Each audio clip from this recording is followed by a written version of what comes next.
At my husband's funeral, my greedy daughter-in-law made a scandal by saying, "I have crocodile tears and shouldn't cry." What silenced her was the will. I'm glad to have you here. Follow my story until the end and comment the city you're watching from so I can see how far my story has reached. The church was filled with flowers, lilies and roses, James's favorites.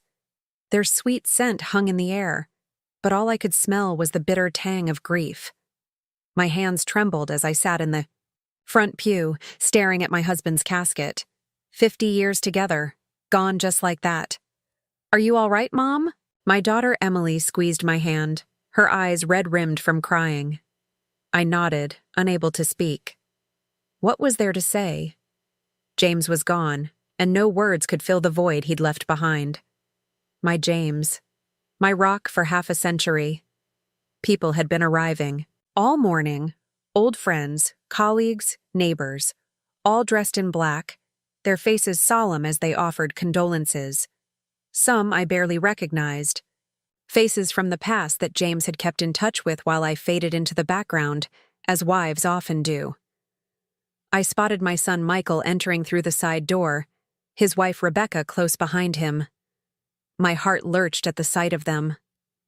Michael looked so much like his father, tall, with the same strong jaw and kind eyes.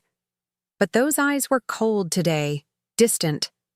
Rebecca guided him with a hand on his back, her designer black dress and pearl necklace looking more appropriate for a business meeting than a funeral. They hadn't visited James in the hospital, not once during those final weeks. Always too busy, too many excuses. "I should go say hello to your brother," I whispered to Emily. "Mom, don't. Not now." Emily's voice was tight. She and Michael hadn't spoken in months, not since the argument about James's medical care. Rebecca had insisted hospice was the best option, while Emily wanted to try an experimental treatment. The siblings had drawn battle lines, and I was caught in the middle, watching my husband slip away as my children fought. The service began. The pastor spoke of James's life, his accomplishments, his love for his family. I barely heard the words. My mind was filled with memories, our wedding day, the birth of our children, quiet evenings on the porch watching the sunset, holding hands even after decades together. Then it was time for family to speak. Emily went first, her voice breaking as she shared stories of her father teaching her to ride a bike, helping with science projects, walking her down the aisle. Michael declined to speak.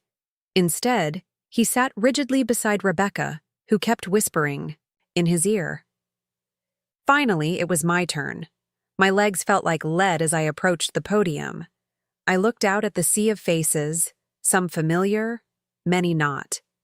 James was, I began, my voice cracking. James was everything to me. My husband, my best friend, my partner in all things. Tears flowed freely now, and I didn't try to stop them.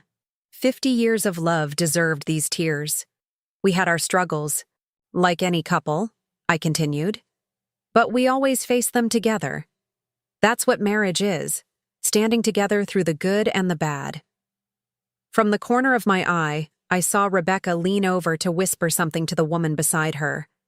Her lips curled in what looked like a smirk. I tried to focus on my words, on honoring James, but my voice faltered.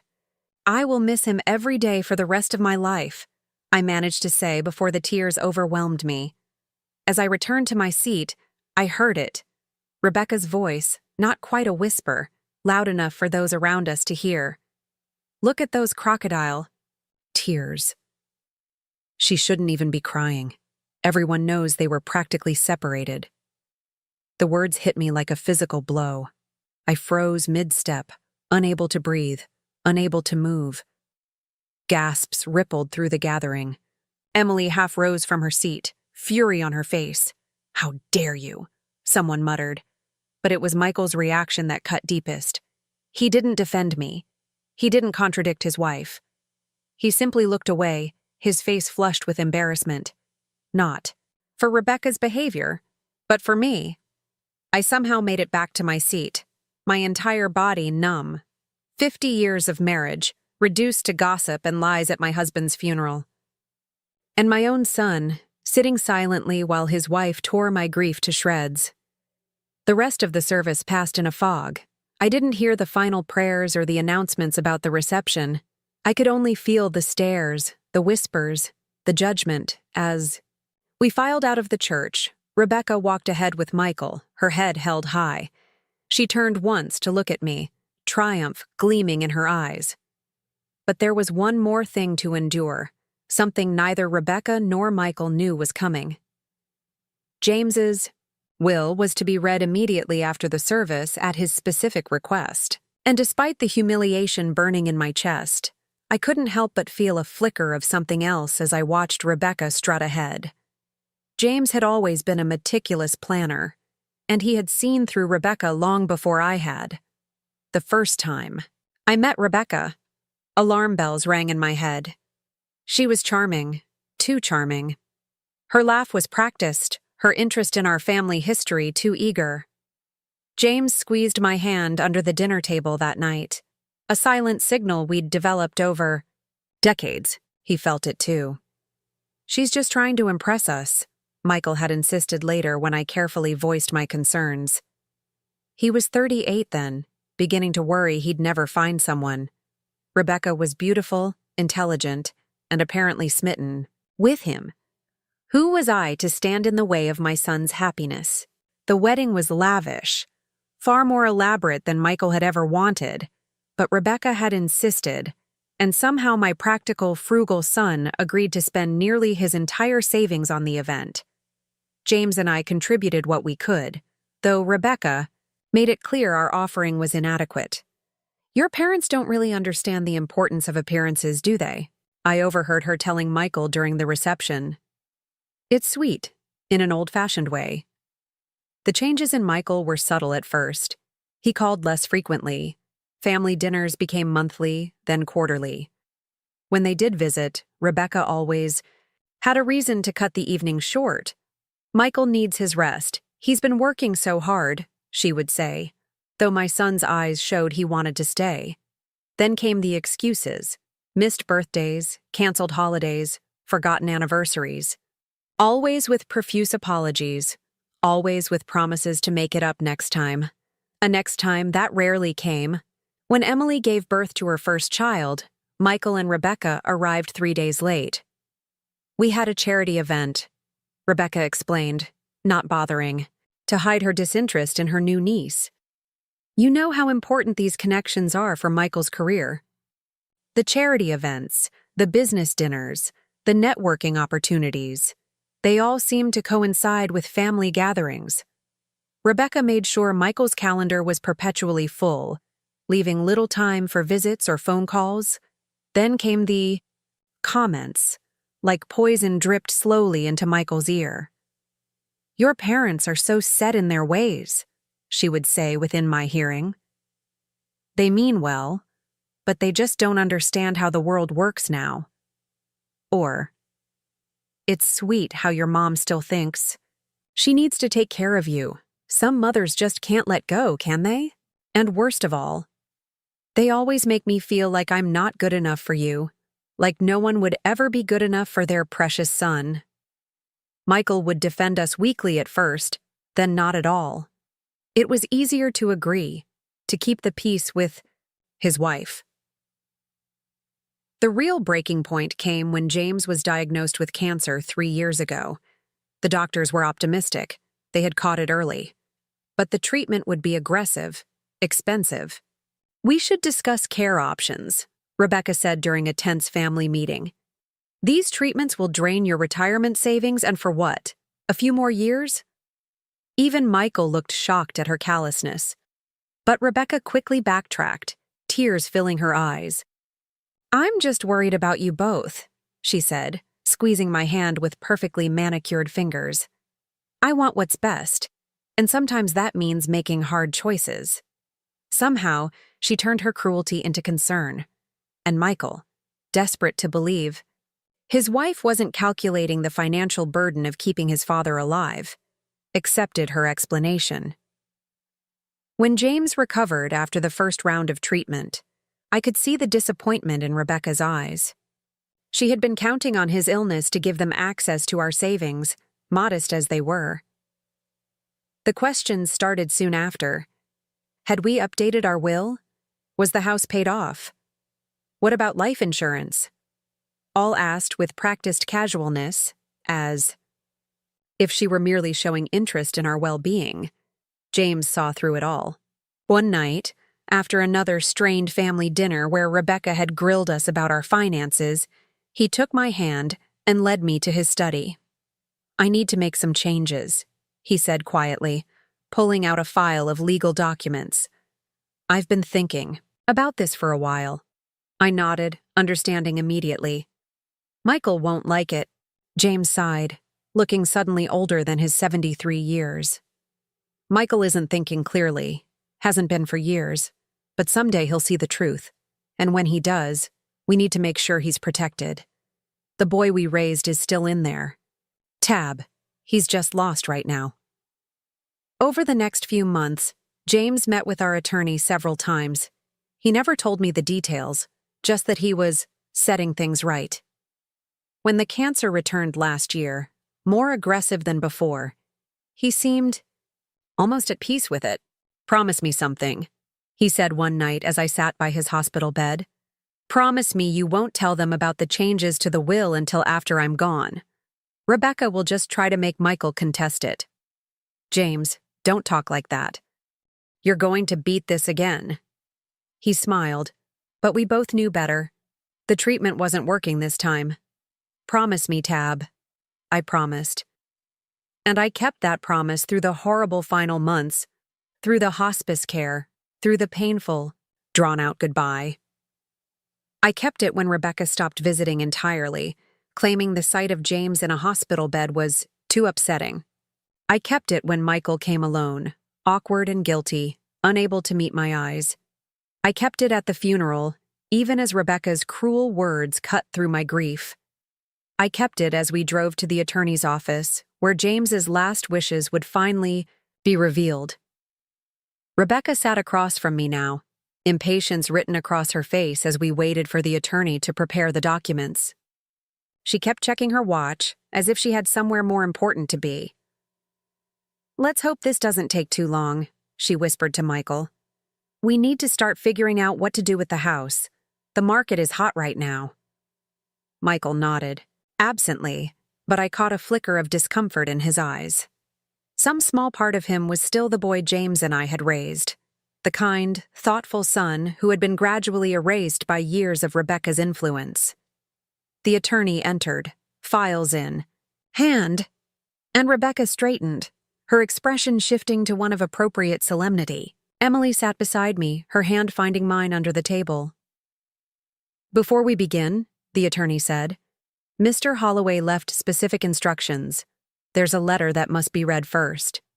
He handed me an envelope, my name written in James's familiar handwriting. "He asked that you read it aloud, Mrs. Holloway." My hands trembled as I opened it, wondering what final words my husband had left for us, and what bombshell was about to drop.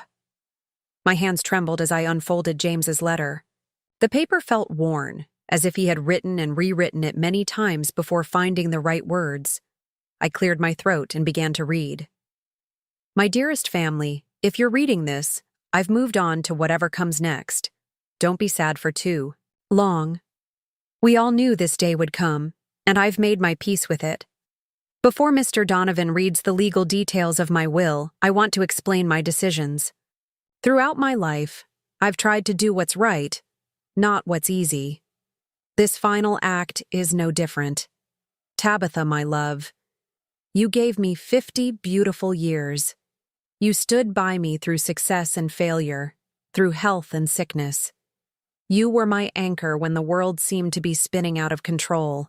Everything I am, everything I achieved, I owe to your unwavering support. Michael, son, I've watched with a heavy heart as you've drifted away from the values your mother and I tried to instill in you. I don't blame you. We all lose our way sometimes. I hope one day you'll remember who you really are. Emily, my girl, thank you for your strength, especially during my illness. Your mother will need that strength in the days ahead.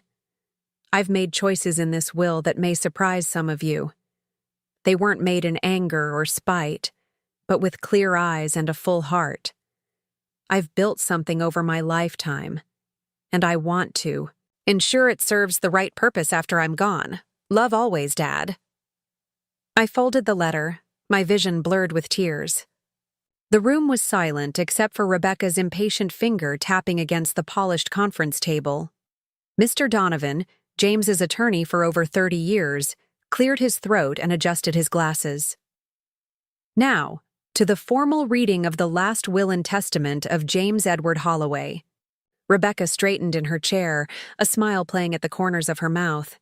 She reached for Michael's hand, squeezing it in anticipation. To my wife, Tabitha Ann Holloway, I leave our family home at 1423 Maple Street, free and clear of any mortgage or lien, along with a monthly stipend of $4,000 for the remainder of her natural life. I nodded, having expected this much. Our home wasn't grand, but it was ours, filled with 50 years of memories.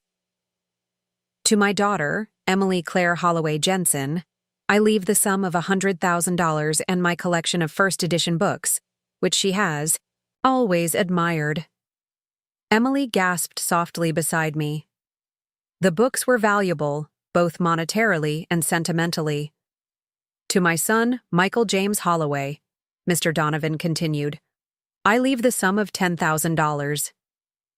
Rebecca's head snapped up, her smile vanishing. That's it? She hissed. Michael sat frozen, confusion etched across his face. Mr. Donovan held up a hand, indicating he wasn't finished. However, I have established a trust fund in the amount of $250,000 for my grandson, Jacob Michael Holloway, to be used exclusively for his education and well-being.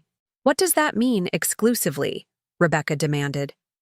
It means, Mr. Donovan explained patiently, that the funds can only be accessed for expenses directly related to Jacob's education, healthcare, and basic needs. Mrs. Holloway and myself are named as co-trustees. I watched as Rebecca's face flushed with anger. She had been counting on a substantial inheritance, money she could control. Instead, James had ensured that our grandson would be taken care of, but in a way that Rebecca couldn't exploit. As for the remainder of my estate, Mr. Donovan continued, including my investments, retirement accounts, and the proceeds from my life insurance policy, I leave to the James and Tabitha Holloway Foundation, which I have established to support medical research for pediatric cancer treatment. Rebecca shot to her feet. This is ridiculous. There must be some mistake. She turned to Michael. Say something. This can't be legal. Michael looked stunned, as if he'd been slapped. Dad left almost everything to charity? Mr. Donovan nodded. Mr. Holloway was quite specific about his wishes. The foundation was something he and Mrs. Holloway discussed for years, ever since your sister Sarah passed away from leukemia. Sarah, our firstborn. The daughter we lost when she was only 7. The pain had dulled over the decades, but it never truly went away. James and I had often talked about doing something meaningful in her memory, but I had no idea he'd actually gone through with it. This is outrageous, Rebecca sputtered. We'll contest it. Michael is his son. He deserves his fair share. Mrs. Holloway, Mr. Donovan said calmly, I should inform you that Mr. Holloway anticipated a challenge to his will. He left extensive documentation explaining his decisions, including detailed records of financial assistance already provided to Michael over the years, totaling well over $300,000. Contesting the will would make these records public. Michael's face paled. The loans he'd asked for over the years, money for business ventures that never materialized, for the down payment on the house Rebecca insisted they needed, for the luxury car she claimed was essential for making the right impression. James had never asked for repayment, but he'd apparently kept meticulous records. He can't do this, Rebecca whispered, but her voice lacked conviction now. It's not fair. It's perfectly legal. Mr. Donovan replied. And in my professional opinion, it would be unwise to contest it. Emily reached over and squeezed my hand. I squeezed back, grateful for her support. I hadn't known about this part of James's plan, but I wasn't surprised. He had always believed in doing what was right, even when it was difficult. The meeting concluded shortly after, with Rebecca storming out without a word. Michael lingered, looking lost. "Mom," he said, his voice small. "I didn't know. About the foundation. About Sarah." "There's a lot you don't know, Michael," I replied softly. "But maybe now you'll start asking the right questions." He nodded slowly, then followed his wife out the door. As Emily and I gathered our things, Mr. Donovan handed me a small envelope. "One more thing," he said. "James asked me to give you this privately." Inside was a single key and a note in James's handwriting. "For when you're ready. All my love, Jay." The morning after the will reading, I stood in my kitchen, going through the motions of making coffee. I'd barely slept, my mind replaying Rebecca's outrage, Michael's confusion, and the mysterious key that now sat on my counter. What had James planned that I didn't know about? My phone rang, jolting me from my thoughts. Emily's name flashed on the screen. "Mom, have you seen what Rebecca posted?" My stomach dropped. "No, what now?" "She's on Facebook, telling everyone that you and Dad manipulated him into changing his will when he was sick. She's saying you both took advantage of his weakened state to punish Michael." I sank into a kitchen chair, suddenly exhausted. That's absurd. James was completely lucid until the very end. "I know that, and you know that," Emily said, her voice tight with anger. "But she's painting herself and Michael as victims. She's even tagged family members and mutual friends." I closed my eyes, feeling a headache coming on. Let her rant. People who really knew your father won't believe it. But the damage was already spreading. Within hours, my phone was buzzing with texts and calls from relatives and acquaintances, some offering support, others questioning James's decisions. A few even suggested I do the right thing and share the inheritance with Michael, as if on cue. My doorbell rang. Through the peephole, I saw Michael standing on my porch, alone. He looked terrible, unshaven, dark circles under his eyes. I hesitated, then opened the door. "Mom," he said, his voice hoarse. "We need to talk." I let him in, motioning toward the living room. He sat on the edge of the sofa, looking uncomfortable in his childhood home. "Rebecca wants me to contest the will," he blurted out. "She says Dad wasn't thinking clearly because of the medication. She says we can prove he was being manipulated." "By me, you mean?" My voice was flat. Michael had the decency to look ashamed. "I didn't say that." "But she did." He ran a hand through his hair, a gesture so reminiscent of James that my heart ached. "She's upset. We were counting on the inheritance to pay off some debts." "What kind of debts, Michael?" He looked away. "Rebecca has expensive tastes, and her business ventures haven't been as successful as she claims. So she married you expecting your father's money to solve her problems? That's not fair, Mom. Isn't it? When's the last time she showed any genuine interest in your father? In me? In this family?" He didn't answer, which was answer enough. "Your father loved you, Michael. But he wasn't blind. He saw what was happening, how Rebecca was isolating you, how she was always angling for money." "Dad could have talked to me if he was concerned," Michael argued weakly. "Would you have listened?" I challenged. "Or would you have reported everything, back to Rebecca, who would have convinced you we were just being difficult, as usual?" His silence confirmed what I already knew. "If you contest the will," I said quietly, "you'll lose, and you'll destroy whatever relationship we have left." "Is that what you want?" "No," he whispered. "But I don't know what to do. Rebecca's furious. She says I have to choose between her and you." My heart broke for my son, trapped in a marriage built on manipulation and control. "That's not love, Michael. That's possession." He stood abruptly, I should go. I needed to see you. Michael, I called as he reached the door. Your father left something for you. Something that's not in the will. He turned, confused. What? A chance to remember who you really are. After he left, I sat alone in the quiet house, memories of James surrounding me. His favorite armchair, still holding the impression of his body. The collection of model trains he'd been working on. The family photos that chronicled our life together. I picked up the mysterious key again, turning it over in my hands. What had James left for me to find? That evening, as I was sorting through a stack of sympathy cards, the doorbell rang again. This time it was Rebecca, perfectly put together in an expensive suit, her face a mask of practiced concern. "Tabitha," she said, her voice syrupy sweet. "I thought we should talk, woman to woman." I almost shut the door in her face, but curiosity got the better of me. I stepped aside, letting her enter. She glanced around the living room, assessing everything with a critical eye. This house has so much potential. With the right renovations, it could be quite valuable. "It's not for sale," I said flatly. Her smile didn't reach her eyes. "Of course not, but let's be practical. This place is too big for just you, and maintaining it will be expensive." "I'll manage." She sat without being invited, crossing her legs, elegantly. "I'll be direct. Michael deserves his fair share of his father's estate. James wasn't thinking clearly when he made those changes. If you agree to contest the will with us, we could come to an arrangement that benefits everyone." "Everyone meaning you," I said. Her smile tightened.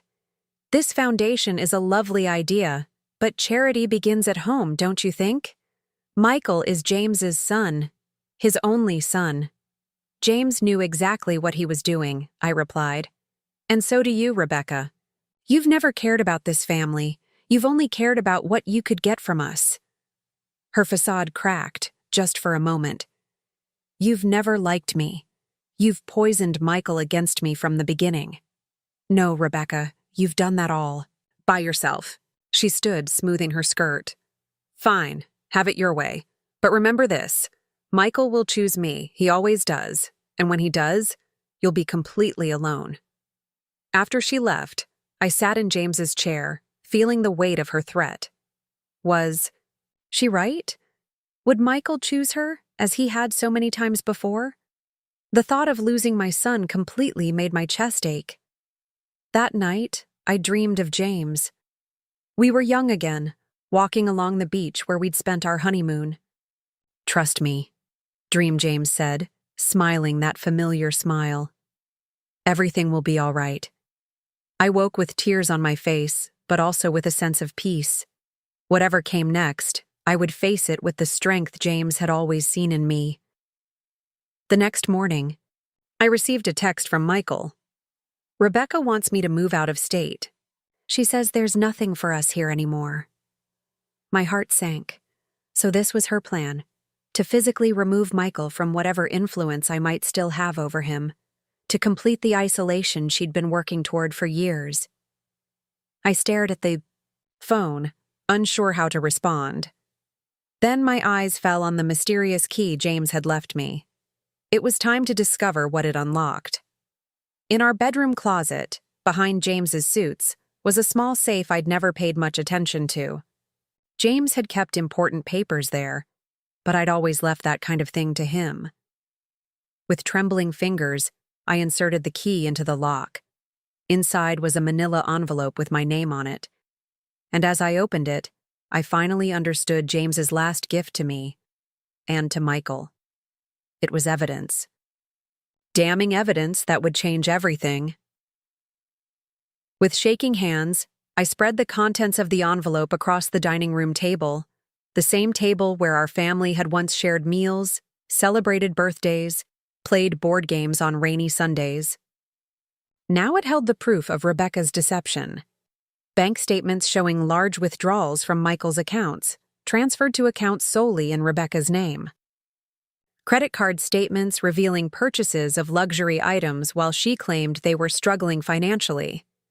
Screenshots of private messages between Rebecca and her friends, mocking our family, calling James and me walking ATMs, discussing how she planned to cash in once James passed away. Most damning of all was a consultation letter from a divorce attorney, dated just 3 months ago. Rebecca had been planning to leave Michael after she secured what she believed would be his substantial inheritance. I sat heavily in a chair, my heart breaking for my son. How would I tell him? Should I tell him? James had left this evidence. For me, but using it would devastate Michael. Yet hiding it might condemn him to years more of Rebecca's manipulation. Before I could decide, my doorbell rang again. I hastily gathered the papers, returning them to the envelope before answering. It was Michael, looking even worse than before. His eyes were red-rimmed, his clothes rumpled. "Mom," he said, his voice hoarse. "Can I come in?" I stepped aside, noticing the small suitcase beside him. "What happened?" He walked past me into the living room, sinking onto the couch like his legs couldn't hold him anymore. "Rebecca and I had a fight. A bad one." I sat beside him, waiting. "She wants me to cut ties. With you completely. She says either I choose her or I choose you." He ran a hand through his disheveled hair. "And when I wouldn't agree right away, she said some things." "What things, Michael?" He looked up, his eyes shining with unshed tears. That she never really loved Dad. That she was just waiting for him to die so we could get the money. That you and I were nothing but stepping stones to the lifestyle she deserves. I took a slow, careful breath. "And what did you say?" "I left." He gestured to the suitcase. "I just grabbed some clothes and walked out. I didn't know where else to go." Despite everything, my heart swelled with a cautious hope. This was the first time in years Michael had chosen me over Rebecca. But I knew it wasn't that simple.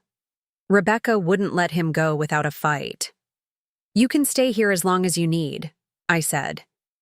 He nodded, then noticed the envelope I'd set on the coffee table. "What's that?" I hesitated. Was it the right time? Would it push him away again? But looking at my son, truly seeing him for the first time in years, vulnerable and hurt, I knew I had to trust him with the truth.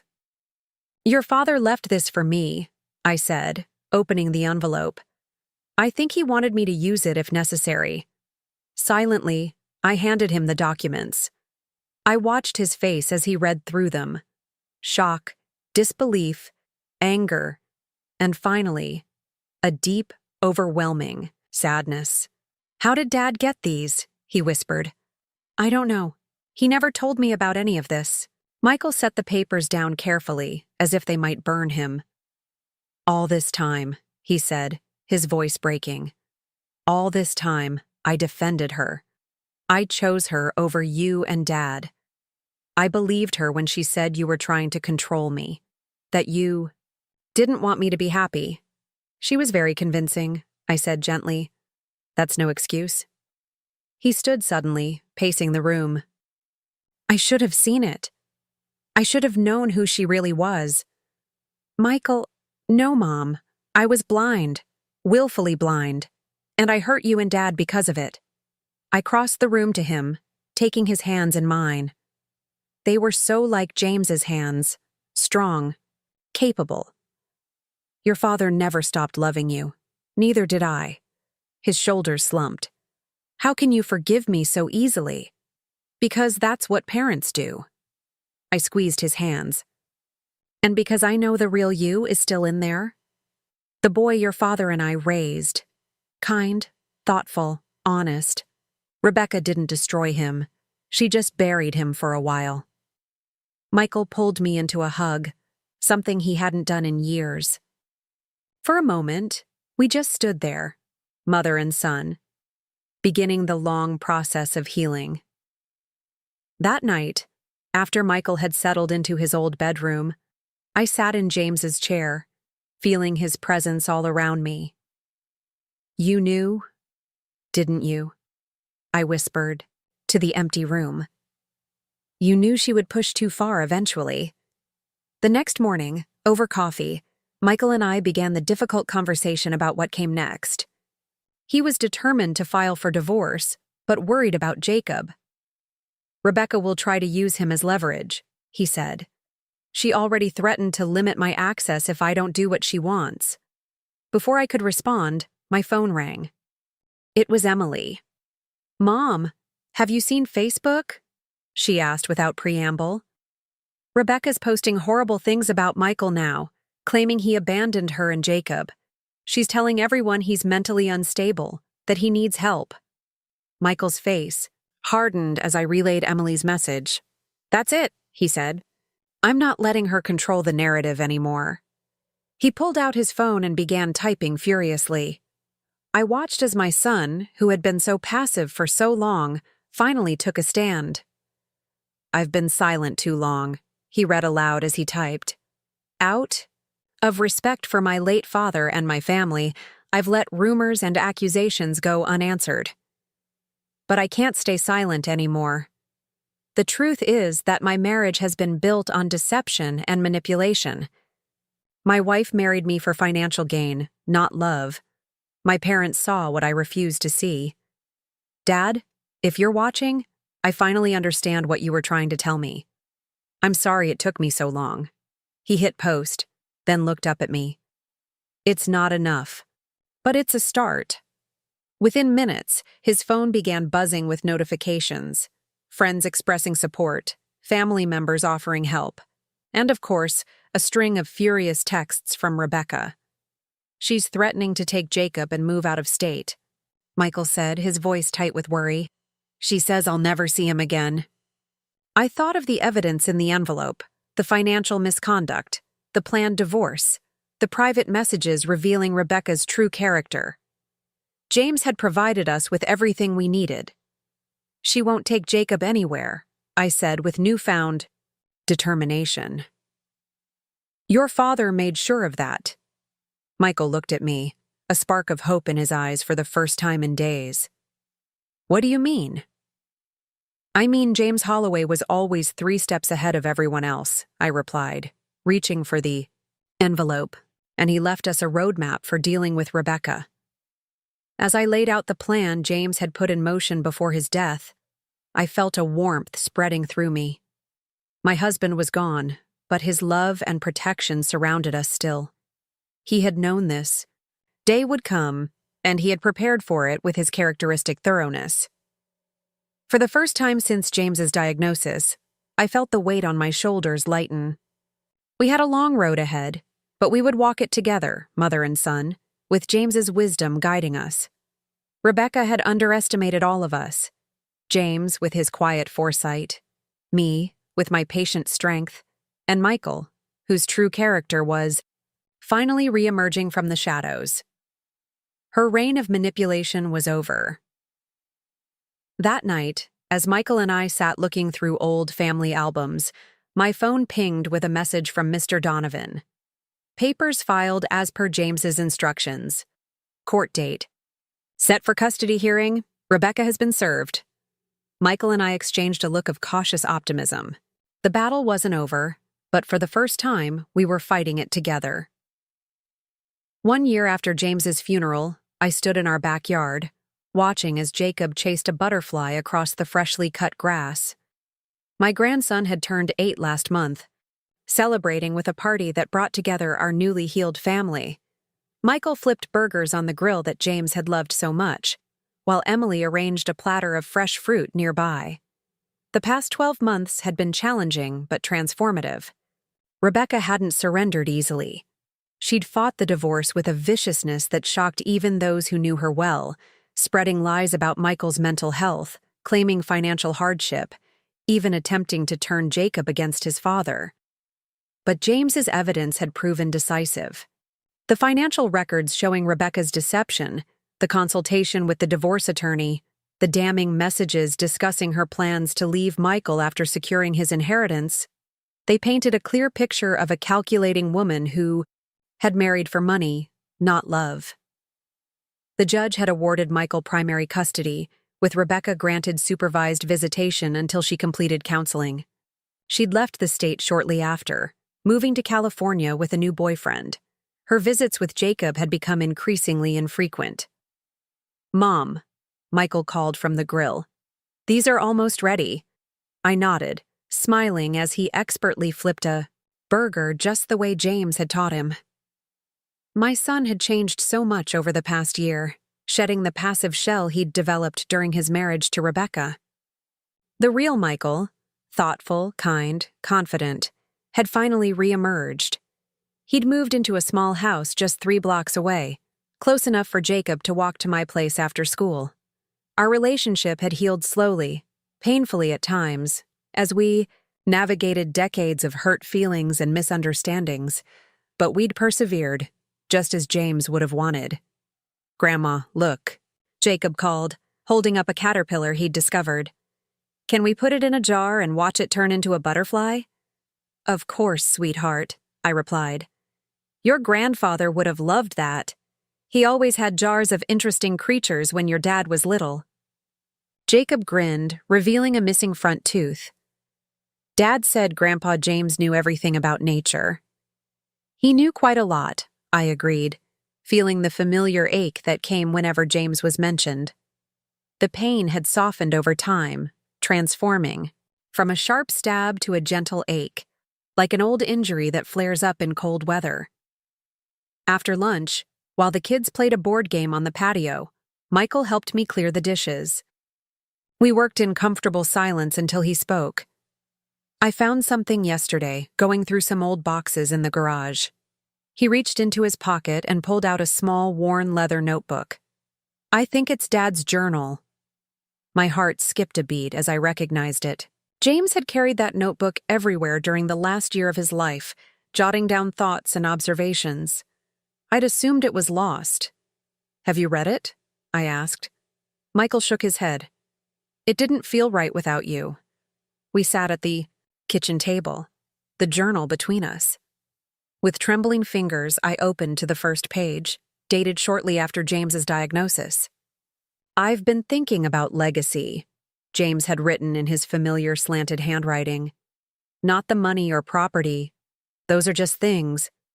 The real legacy is the values we pass down, the lessons we teach, the love we share that continues after we're gone." I read aloud, my voice soft. Michael listened intently, occasionally wiping away a tear. Page after page revealed James's thoughts during his final months. His concerns for Michael, his pride in Emily, his undying love for me, and his careful planning to protect us all after he was gone. Near the end of the journal, one entry stood out. "Tabitha thinks I'm being too harsh with the will.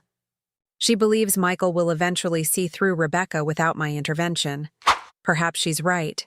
She usually is about these things. But I can't leave it to chance. I've seen the pain in my son's eyes, the way he's torn between his wife's demands and his love for his family. I have to give him a clear path back to us, even if it means making difficult choices now. I have to trust that the young man Tabitha and I raised is still in there, fighting to get out. And when he does break free, we'll be waiting with open arms, ready to welcome him home." Michael's shoulders shook with silent sobs. "He knew," he whispered. "He knew I was trapped, and he found a way to free me." I reached across the table and took his hand. "Your father always saw more than he let on. He believed in you, even when you didn't believe in yourself." Later that evening, as the sun set over the backyard where James and I had spent countless summer evenings, I sat alone on the porch swing he had built decades ago. The journal rested in my lap, open to the very last entry, dated just 3 days before his death. "My dearest Tabitha will find this someday, when the time is right. My love, you have been my heart, my soul, my very breath for 50 years. When you read this, I will be gone. But please know that my love for you continues beyond this life. The hardest part of leaving is knowing I won't see your smile, feel your touch, hear your laugh. But I go peacefully, knowing I've done everything I can to protect our family. Remember what I always told you about gardening? Sometimes you have to prune away the diseased branches so the healthy ones can thrive. Rebecca was the disease-threatening, our family tree. By the time you read this, the pruning will be done and healing will have begun. Trust the process, my love. Trust in Michael. And most importantly, trust in yourself. You are stronger than you know. Until we meet again. All my love, James. Tears flowed freely down my cheeks as I closed the journal. The porch swing creaked, gently, almost as if James were sitting beside me, pushing it with his foot as he always had. Grandma? Jacob's small voice startled me from my reverie. He stood in the doorway, his pajamas rumpled, his stuffed bear tucked under one arm. Dad said I could stay with you tonight? Is that okay? I wiped my eyes and smiled. Of course it's okay. You can sleep in the guest room, or... I hesitated, then continued. You can sleep in Grandpa's study, on the pull-out sofa. He always said, it was the best spot in the house for sleeping. Jacob's face lit up. Really? In Grandpa's special room? Really. He'd like that, I think.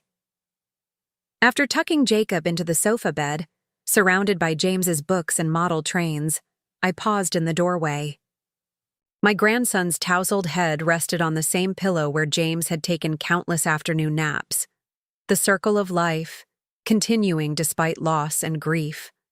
Michael appeared beside me, watching his son sleep. Thank you, Mom, he whispered. For everything. I leaned against him, drawing strength from his presence. Your father would be so proud of you. Of all of us. Together. We closed the study door softly and walked back to the porch. The night was warm, the sky clear and filled with stars. James had loved nights like this. Do you think he knew how it would all turn out?